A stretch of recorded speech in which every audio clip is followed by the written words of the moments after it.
Shalom sahabat Alkitab, marilah kita memulai hari ini dengan perenungan akan firman Tuhan.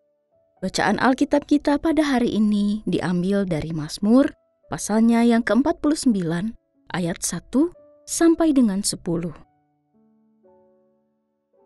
Untuk pemimpin biduan dari Bani Korah, Mazmur. Dengarlah, hai bangsa-bangsa sekalian.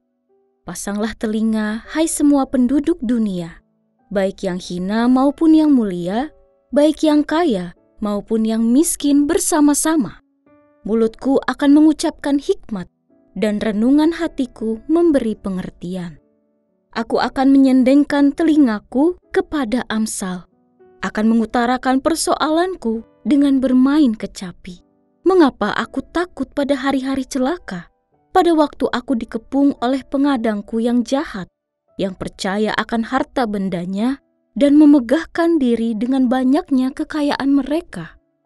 Tidak seorang pun dapat membebaskan dirinya atau memberikan tebusan kepada Allah ganti nyawanya, karena terlalu mahal harga pembebasan nyawanya dan tidak memadai untuk selama-lamanya, supaya ia tetap hidup untuk seterusnya dan tidak melihat lubang kubur. Sahabat Alkitab, di tengah berbagai tawaran nilai-nilai kehidupan, orang-orang percaya harus dapat menentukan sikapnya. Tidak semua dari nilai-nilai itu akan membawa kita kepada kehendaknya. Bahkan, seringkali yang terjadi adalah sebaliknya. Maka dari itu, orang percaya perlu merendahkan hatinya dan mendengarkan nasihatnya sebagai petunjuk dalam kehidupan. Inilah ajakan pemazmur dalam pasal yang ke-49. Pada pembukaan syairnya, pemazmur mengajak seluruh orang tanpa memandang status untuk diam dan mendengarkan nasihat-nasihat yang akan diberikan. Hal ini menegaskan pemahaman iman pemazmur bahwa Allah tidak membedakan mereka yang kaya atau miskin, berjabatan atau tidak. Cara pandangnya seringkali bertentangan dengan nilai dunia.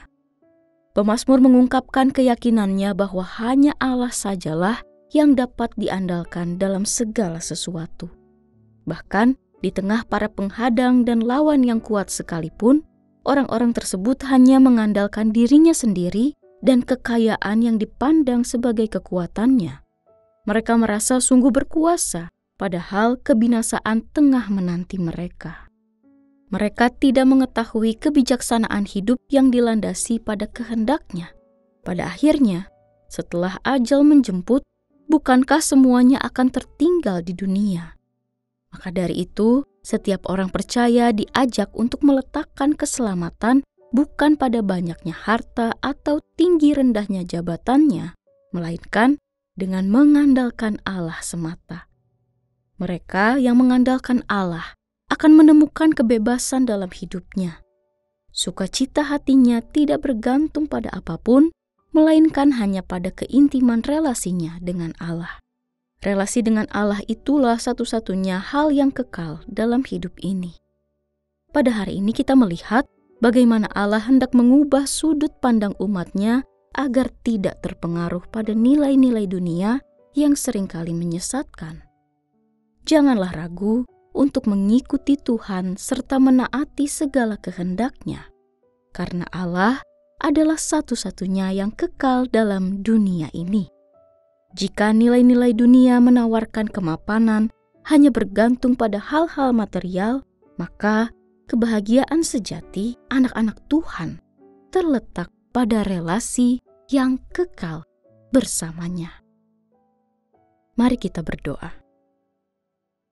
Tuhan yang Maha Kasih, terima kasih untuk firman-Mu hari ini yang mengingatkan kami agar tidak terjebak pada nilai-nilai dunia yang fana. Ajarilah kami untuk terus mengandalkan Engkau dalam segala hal dan hidup dalam kebijaksanaan serta kehendak-Mu. Teguhkanlah hati kami agar tetap setia dan memiliki relasi yang semakin dekat dengan Engkau. Di dalam nama Tuhan Yesus kami berdoa. Amin.